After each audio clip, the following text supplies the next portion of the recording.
Well, Cape Town Gay Pride is in full swing in the mother city today. While the LGBTIQ community is celebrating at this event, many still have to endure homophobic attacks. One of these is the recent homophobic attack on the Durban artist Lindo Qede. So joining us now to talk about some of the challenges in the LGBTIQ community is author Siya Khumalo. His book is titled, You Have to Be Gay to Know God. Thank you so much for joining us this afternoon, Siya. And I think that a lot of times what we tend to do, especially as the media, is that we'll showcase gay pride. We'll talk about it from a very high level, very, one may even say very shallow level, right? Not necessarily tackling the intricacies and the realities faced by the LGBTIQ community on the ground. That's correct. And there is a place for that kind of coverage. There is a place for telling the story of how far we've come ever since, for an example, Simon Koli started talking about human rights, his human rights as a black man being intertwined with his rights as a gay man, to where we are today, where we can march on the streets and declare that we exist. So there is a place for that coverage, but we also have to speak about the fact that, for an example, the Belefterbos wedding venue turned down a same-sex couple that wanted their wedding hosted on their venue. We just spoke about the murder of Lindo Qede, which was considered a hate crime. So we still have those challenges, and we also are cognizant of challenges faced by our brothers and sisters across the continent who do not have even remotely the kinds of rights that we enjoy in South Well, they get Africa. arrested and actually some it ends up in death. Correct. Yeah. We hear about human rights atrocities where if you're suspected to be gay, you get examined anally. I mean, that is tantamount to torture. And we also understand that gay people become scapegoats for other political failings, other administrative failings that governments want to cover up. Whenever a government department struggles with something in many countries, you'll hear that they've rounded up 16 homosexuals. And that becomes, in a sense, what covers whatever government is trying to distract attention from.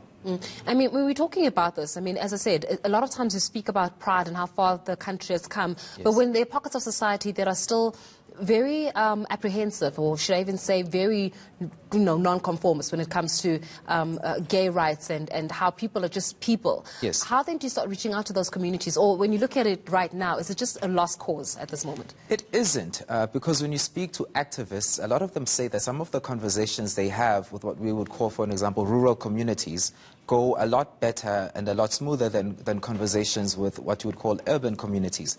But, and there is a but, and this is something I speak about in the book titled You Have to Be Gay to Know God. Sometimes you feel that the ruling party needs to have trade-offs with traditional leaders, with Contralesa, so as to continue getting votes in certain parts of the country. And those traditional leaders want something's done. So the ruling party, for an example, wants to develop those areas and says to those traditional leaders, and we've heard President Ramaphosa saying this, please do something about urban migration, because we are going to develop those areas. They understand that a large percentage of their votes comes from there. But in exchange, some of the traditional leaders will then talk about virginity testing, they'll talk about circumcision and the initiation rites, and they'll also talk about women's rights, and they'll talk about gay rights. They don't always name them explicitly, but we understand that for them to entrench their power in the societies they live in, they have to question the Western values they feel have been imported by the Constitution, which they feel are in tension with, they would call them the African values of the communities over which they rule. So I often wonder what happens to gay rights when those dynamics play out fully. Yeah, I mean, I would think that then hence the book, You Have to Be Gay to Know God. Let's talk a little bit about, I mean, when I saw this title, I thought, my goodness, what a bold title, You Have to Be Gay to Know God. Yes. But there's such a deep spiritual meaning to that. Let's talk a little bit about it. All right. Often, one of the reasons people do not embrace gay rights, don't see them as part of the package of human rights, is they will appeal to culture and to religion. They will say, no, God is against being gay. And when I read the Bible, I often say God identifies with the other. God identifies with the sacrifice. So Christ was ostracized, Christ was crucified. And I think that we cannot really understand what divine justice looks like until we see God as the victim of injustice. And the LGBTI community at the moment, in many ways, embodies that struggle, because the LGBTI community gets raped, killed, arrested in other countries. The list of injustices that this community faces, starting from bullying in schools all the way, in many cases, to hate crimes, For me, it displays the full spectrum of what it means to be othered. And I do not understand why the Christian church has not seen a theology arising out of this. Well, it's a very interesting a concept that you actually come up with, the fact that, you know, when we're looking at spirituality and religion, for how long are we going to keep hiding behind religion to embrace people and those that are marginalized in societies and those that we consider as the minority in society and those that are ostracized in itself? And as a result of that, would you say that when we look at the South African context, I mean, we really speak quite, one would say, overtly about, you know, embracing gay rights, even though there are pockets of society that are still will not accept an individual who's either gay or lesbian in their community. But do you really see South Africa transitioning and being a beacon of hope to the rest of the continent? Or is the rest of the continent literally looking at South Africa and saying, you know what, y'all are just way too westernized and way too American for your own good? And hypocritical.